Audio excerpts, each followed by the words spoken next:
नमस्कार, सुप्रभात। आप सभी का दिन शुभ एवं मंगलमय हो। स्वरूप आयुर्वेदिक क्लिनिक के रोजाना के सुविचार के पथ्य अपथ्य की इस श्रृंखला में आज दिनांक 20 मार्च 2021 को हम आपसे बात करेंगे शियाटिका यानी कि नस का दबना या फिर कमर से लेके एक पांव में या दोनों पांव में दर्द का जाना। इस रोग में क्या अपथ्य है और क्या अपथ्य है, यानी कि अगर किसी को शियाटिका रोग हो जाए या नस दब जाए, उसकी पैर में दर्द जाने लगे, तो उस रोग में क्या सेवन करना चाहिए और क्या सेवन नहीं करना चाहिए, इस बारे में जानेंगे आज हम अपने इस वीडियो में। एक्चुअल में देखा जाए तो पुराने शियाटिका या नस दबना एक असामान्य होते हुए भी सामान्य रोग हो गया है, क्योंकि पहले के टाइम में यानी पुराने ज़माने में तो ये रोग हमें केवल वृद्धावस्था में यानी ओल्ड एज में देखने के लिए मिलता था, लेकिन आज के टाइम में सिनेरियो कुछ और ही हो गया है। आज के टाइम में ये प्रॉब्लम जो है के लिए कोई एक डेफिनेट एज नहीं रह गई, यानी कि आप अगर देखें तो 13-14 साल के बच्चों में भी ये देखने को मिल रहा है, यंग एज में 20 से 25 साल में भी देखने को मिल रहा है, प्रौढ़ावस्था में 30 से 40 वालों में भी ये देखने के लिए बहुतायत से मिल रहा है। और ऐसा नहीं होता कि केवल उनको थोड़ा बहुत स्पाज्म होता है, उनकी एमआरआई या बाकी रिपोर्ट्स देखी जाए तो उनमें भी मेजर चेंजेस देखने के लिए मिल रहे हैं। यानी कि एक तरीके से ये असामान्य होते हुए भी जो है एक बेहद कॉमन डिजीज़ होती जा रही है आज के टाइम में। और देखा जाए तो इसकी जो कॉम्प्लिकेशंस होती हैं वो बहुत ज़्यादा होती हैं, पेन इसमें बहुत ज़्यादा रहता है, इरिटेटिंग पेन होता है। इसलिए हर कोई चाहता है कि इसे जल्द से जल्द छुटकारा पाया जा सके, क्योंकि अंततः अगर एलोपैथिक में देखा जाए तो इसका ट्रीटमेंट लॉन्ग टाइम में कुछ दिनों तक तो पेशेंट पेन किलर्स खाते हैं, लेकिन उससे भी रिलीफ नहीं होता, और कुछ मेडिसिन लेते हैं, उनसे भी रिलीफ ना होने पर अंततः अगर कोई मेजर चेंजेस हुए हैं आपके स्पाइन में या डिस्क में, तो फिर आपको जो है वो सर्जरी करानी पड़ती है। सो एवरीवन थिंक्स डैट, हर कोई ये सोचता है कि हम अगर इन चीज़ों से बच सकें तो बेहद अच्छा रहेगा। तो मैं यहाँ आज आपको बताने जा रही हूँ कि क्या कारण होते हैं कि जिसकी वजह से ये रोग हो जाता है, साथ ही साथ ताकि हम उन कारणों को अवॉइड कर सकें और भविष्य में हमें ये रोग ना होने पाए। साथ ही साथ मैं बताऊंगी कि इस रोग में क्या अपथ्य है, क्या चीज़ें सेवन नहीं करनी चाहिए और क्या सेवन करनी चाहिए, ताकि अगर कुछ लोगों को ये रोग हो भी चुका है तो वो उन चीज़ों को अवॉइड करें जिससे ये बढ़ता है, और उन चीज़ों का सेवन करें जिससे ये दबता है यानी कि ठीक होता है। तो चलिए आइए जानते हैं इस रोग के बारे में। सबसे पहले हम जानेंगे कि क्या कारण है कि किसी को शियाटिका रोग हो जाता है। वैसे तो देखा जाए तो बहुत सारे कारण हैं इस नस के दबने के। जो शियाटिका नर्व होती है ये L4 L5 वाली जो हमारी डिस्क होती है उससे निकलती है, और इसके दबने के बहुत सारे कारण होते हैं। यहाँ मैं आपको इन जनरल आपकी भाषा में कुछ चीज़ें बताऊंगी जिससे आप समझ सकते हैं कि वो चीज़ें आप अवॉइड कीजिएगा अपनी लाइफ में, ताकि आप इस प्रॉब्लम से बच सकें। पहली चीज़ जो आजकल कारण देखा गया है चीज़ें, वो है हमारा स्ट्रेसफुल या हैक्टिक लाइफस्टाइल। हम अपनी स्ट्रेसफुल और हैक्टिक लाइफस्टाइल के चलते हुए हमारे पास फिज़िकल एक्सरसाइजेस के लिए या हमारे पास व्यायाम करने के लिए जो है वो बिल्कुल भी टाइम नहीं बचता, जिसकी वजह से हमारी मसल्स वगैरह ये सब स्पाज्म में जाती हैं, और लॉन्ग टाइम में हमारे पीछे स्पाइन में इन सब में डिस्क में चेंजेस आने लगते हैं प्रेशर की वजह से, और ये आगे जाके नस दबने का कारण बनता है। इम्प्रॉपर फूड और न्यूट्रिशन, हमारी जो हैक्टिक लाइफस्टाइल है उसके चलते हम अपना प्रॉपर फूड या न्यूट्रिशन टाइम से नहीं लेते। हम कहीं भी बार हमारा दिनचर्या ऐसी होती है कि हमारा नाश्ते या खाने का टाइम कोई फिक्स नहीं हो पाता, जो लोग वर्किंग हैं, और वो कुछ ऐसे पेय पदार्थों का भी सेवन, जैसे दिन भर चाय लेते रहना या कॉफ़ी लेते रहना का सेवन करते हैं, जो कि हमारे शरीर में जो है पोषक पदार्थों की कमी कर देता है, जिसकी वजह से जो है वो डिजेनरेटिव चेंजेस जो कि बहुत ज़्यादा ओल्ड एज में होते थे, वो आज के टाइम में जो है वो बहुत जल्दी कम उम्र में बच्चों में और युवावस्था में ही देखने को मिल जाते हैं। और इसके चलते हमारे जो है स्पाइन पे या बैक पे, रीढ़ की हड्डी पे प्रभाव पड़ता है, और डिस्क में प्रेशर बढ़ने लग जाता है।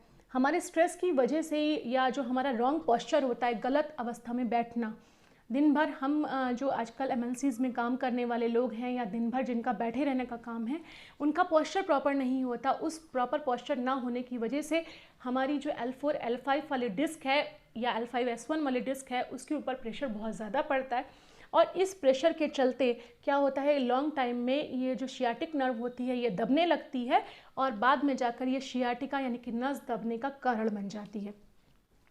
इसके साथ साथ ही जो हमारी डिपेंडेंसी हो गई है पैक्ड फूड पे या प्रिजर्वेटिव फूड्स पे, ये हमें प्रॉपर न्यूट्रिशन नहीं देते हैं, जिसकी वजह से आम का कारण बनता है या फिर ये हमारे वेट गेन का कारण बनता है। और वेट बढ़ना एक बहुत ज़्यादा इम्पॉर्टेंट कारण है, एक मुख्य कारण में आता है स्लिप डिस्क के या फिर शियाटिका के, क्योंकि वेट बढ़ने से सीधे प्रेशर पड़ता है हमारे, फैट बढ़ने से सीधे प्रेशर पड़ता है हमारी L4 L5 या L5S1 वाली डिस्क पे, और रॉन्ग प्रेशर से भी L5S1 पे बहुत ज़्यादा प्रेशर पड़ता है। तो आप इस चीज़ों का ध्यान रखिए। साथ ही साथ आपको ये भी ध्यान रखना पड़ेगा कि अगर आपको हल्का बहुत पेन आया है तो यू हैव टू अवॉइड, आपको अवॉइड करना होगा इंडियन टॉयलेट का यूज़ करना।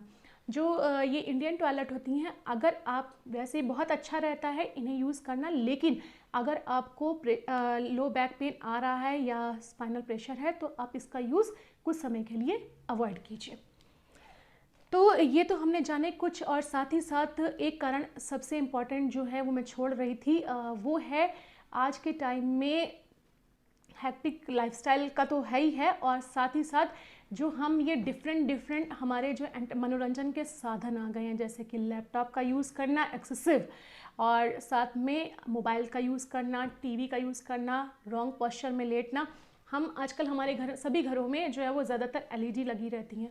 अब हम उन्हें क्या करते हैं, एलईडी काफ़ी ऊंचाई पे लगी होती हैं और हम उन्हें यूं करके देखते हैं। तो ऑफ कोर्स अगर आप रॉन्ग पोस्चर में कई आवर्स तक लगातार नेक को ऐसा करके देख रहे हैं तो आपको सर्वाइकल होना ही होना है, क्योंकि चेंजेस आपके उसमें आएंगे ही आएंगे। साथ ही साथ हम रात में अपने बेड पे लेटने तो चले जाते हैं अपने बेडरूम में, लेकिन क्या लॉन्ग टाइम तक हम अपने इसमें मोबाइल पे वीडियोस देखते रहते हैं, तो इन सब से हमारी आंखों पे प्रेशर पड़ता है। साथ ही साथ पोस्चर प्रॉपर ना होने की वजह से हमारे नेक पे पड़ता है, और ये नेक का प्रेशर हमारे पीछे पूरे स्पाइन पे चला जाता है, जिसके चलते स्पाज्म बढ़ने की वजह से आपको जो है लॉन्ग टाइम में शियाटिका जैसा रोग भी होने लग जाता है या सर्वाइकल रोग होने लग जाता है। तो ये कुछ कारण थे जिसकी वजह से जो है आपको शियाटिका रोग हो सकता है। अब हम जानेंगे कि क्या लक्षण मिलेंगे जिससे हम शुरुआती दौर में ही जान पाएंगे कि हमें जो है वो शियाटिका रोग हो रहा है। कमर दर्द का होना, लेकिन हर बार हर अवस्था में ज़रूरी नहीं है कि आपको कमर दर्द आए। कमर दर्द हर कंडीशन में स्टार्टिंग में नहीं आता है। कमर से लेकर एक पैर में या दोनों पैरों में दर्द का होना, ये शियाटिका का एक मुख्य लक्षण है। इसके साथ साथ कुछ लोगों में पैर में झंझनाहट होती है या फिर पैर सुन्न पड़ जाता है रात के समय खड़े होने पर या चलने पर, और या फिर जो है वो किसी को जो है वो टांग में जो है वो जलन भी होती है। और कुछ लोगों में ये पेन जो है वो चलने की अवस्था में ग्लूटियल रीजन में आता है। ये भी अवस्था अच्छी नहीं है। अगर आप इनमें से किसी अवस्था से गुजर रहे हैं तो एक बार जाकर तुरंत डॉक्टर की सलाह लेके जो भी प्रॉपर इन्वेस्टिगेशंस हो, प्रॉपर ट्रीटमेंट हो, वो ज़रूर ले लीजिएगा, क्योंकि हो सकता है कि आपकी नस भी दब रही हो। इसे अवॉइड बिल्कुल ना करिए। अब हम जानेंगे वो कुछ चीज़ें जिनका हमें सेवन नहीं करना चाहिए, तो यानी कि इस रोग में क्या अपथ्य है। सबसे मेन चीज़ है कि गुरु आहार। अगर आपको ऐसे कोई लक्षण मिल रहे हैं या आपको ये रोग है तो आप हैवी फूड जो कि ईजिली डाइजेस्टेबल नहीं होता है वो मत लीजिए, क्योंकि ये आपके गैस्ट्रिक प्रॉब्लम करेगा। गैस्ट्रिक प्रॉब्लम होने से आपके सीधे सीधे रीढ़ की हड्डी पे यानी L4 L5 पे प्रेशर बढ़ता जाएगा, जिसकी वजह से डिस्क और ज़्यादा प्रोट्रूड करके बाहर की तरफ आएगी और नस ज़्यादा दबेगी। तो आप अवॉइड कीजिए गुरु आहार, स्निग्ध आहार, चिकने पदार्थों का, क्योंकि आपको अपना वेट कम रखना है, वेट बढ़ाना नहीं है। पैक्ड फूड और प्रिजर्वेटिव फूड का यूज़ करना बिल्कुल अवॉइड कीजिए। आमावस्था नहीं बननी चाहिए, वात का प्रकोप होता है उससे। वेट लिफ्टिंग नहीं करनी है, आपको वज़न नहीं उठाना है, ये बात ध्यान रखिएगा। आपको जो है फॉरवर्ड बेंडिंग, आगे की तरफ झुकना नहीं है। अपनी पोस्चर को प्रॉपर रखिए। अगर आप लॉन्ग टाइम तक एक ही जगह बैठे हुए हैं, और कोशिश करिए कि एक ही पोजीशन में लंबे समय तक ना बैठिए, थोड़ी देर बैठिए, फिर आप एक कहीं पर थोड़ा सा घूम लीजिए, फिर आप वापस बैठ जाइए। एक ही पोस्चर का लगातार कई आवर्स तक यूज़ ना करें। एरोबिक या जुम्बा क्लासेस यानी कि जुम्बा एक्सरसाइजेज जो होती हैं उन्हें आप अवॉइड कीजिए। बिना किसी डॉक्टर की एडवाइस के आप जो है भुजंग आसन या बाकी आसन ना लगाइएगा। भुजंग आसन बहुत इंपॉर्टेंट आसन होता है आपके इसको ठीक करने के लिए, शियाटिका को या कमर दर्द को या स्लिप डिस्क को। लेकिन कभी कभी कुछ ऐसी अवस्थाएं होती हैं जिसमें ये आपके लिए खतरा भी बन सकता है। तो जब तक आपका प्रॉपर इन्वेस्टिगेशन ना हो जाए या डॉक्टर की सलाह ना हो, तब तक आप ये आसन कोई भी ना लगाइएगा। साथ ही साथ आपको अपने बेड मैट्रेस का ध्यान रखना है। बहुत हार्ड बेड पे या ज़मीन पे आपको नहीं सोना है। नॉर्मल या ऑर्थोपेडिक मैट्रेस का यूज़ करिए और विदाउट एडवाइस किसी से भी मसाज नहीं कराइएगा, ये भी आपके लिए घातक हो सकता है। कुछ एक्सरसाइजेज हैं, स्पेशली लोग वेट कम करने के लिए स्क्वाट्स वगैरह लगा देते हैं, प्रैंक्स लगाते हैं। स्क्वाट्स और प्रैंक्स आपके लिए बेहद खतरनाक हैं, इन्हें आप कभी ना लगाइए। अब हम आते हैं पथ्य पे, यानी कि हमें किन चीज़ों का सेवन करना चाहिए। फर्स्ट इंपॉर्टेंट चीज़, लघु आहार लीजिए जो सुपाच्य हो, आसानी से पच जाए। हल्का भोजन लीजिए।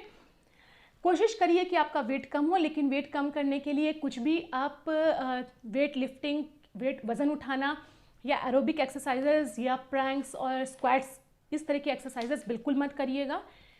अगर आपको स्लिप डिस्क है या आपको पैर में दर्द जा रहा है तो आप एलएस बेल्ट का यूज़ करिए कुछ समय के लिए। भुजंग आसन या बाकी जो आसन है पर्टिकुलर इसको ठीक करने के लिए वो एक डॉक्टर की सलाह के बाद लगाना शुरू करें। आप अपने कमर की स्वेदन क्रिया यानी कि हॉट फर्मेंटेशन जो होता है गर्म पानी की सिकाई टॉवल से, वो ज़रूर करिए दिन में एक बार। नॉर्मल मैट्रेस या ऑर्थोपेडिक मैट्रेस का यूज़ करिए। कुछ चीज़ें हैं जो आप अपने डेली रूटीन में शामिल कर सकते हैं, जैसे सुबह उठते ही, मैंने आप बाकी सारे वीडियोस में भी कहती हूँ कि आम दोष के पाचन के लिए अजवाइन, सौंफ, गुड़ का उबला पानी लेना है आपको। नाश्ते के समय पे आपको हर सिंगार के पत्ते हर जगह मिल जाते हैं, हर सिंगार या पारिजात के पत्ते, उन पत्तों और गिलोय का काढ़ा लेना है और बहुत फ़ायदेमंद होता है। अगर आप बैंगन जो आता है ब्रिंजल, उसको एरंड तेल में भून कर खाते हैं तो ये बेहद ज़्यादा आपके लिए फ़ायदेमंद होगा। और एरंड पत्र से, जो अरंडी के पत्ते आते हैं, उन पत्तों को हल्का सा तवे पे गर्म करके अगर उनसे आप कमर की सिकाई करते हैं तो ये भी आपके लिए बेहद ज़्यादा फ़ायदेमंद रहेगा। और तो यहाँ मैंने आपको बताए कुछ उपाय और कुछ प्रिकॉशंस जिन्हें आप फॉलो करके शियाटिका या नस दबना जो होता है उसे कारणों को अवॉइड करके आप उस रोग से बच सकते हैं। और अगर आपको हो गया है तो पथ्य का सेवन करके आप उस रोग को बहुत हद तक दबा सकते हैं। तो मैं फिर से आपसे कहती हूँ कि सिर्फ छोटी छोटी सी चीज़ें होती हैं जो हमें फॉलो करनी होती हैं, घबराने की ज़रूरत नहीं है। अगर आप उन्हें फॉलो करते हैं तो आप भविष्य में उस रोग से बच सकते हैं और हमेशा स्वस्थ रह सकते हैं। तो सिर्फ आपको इतना करना है कि अपनी दिनचर्या बदलनी है और स्वस्थ रहना है, और उसके लिए आपको हमारे दिनचर्या के सुविचार की श्रृंखला से खुद को जोड़ना है। धन्यवाद।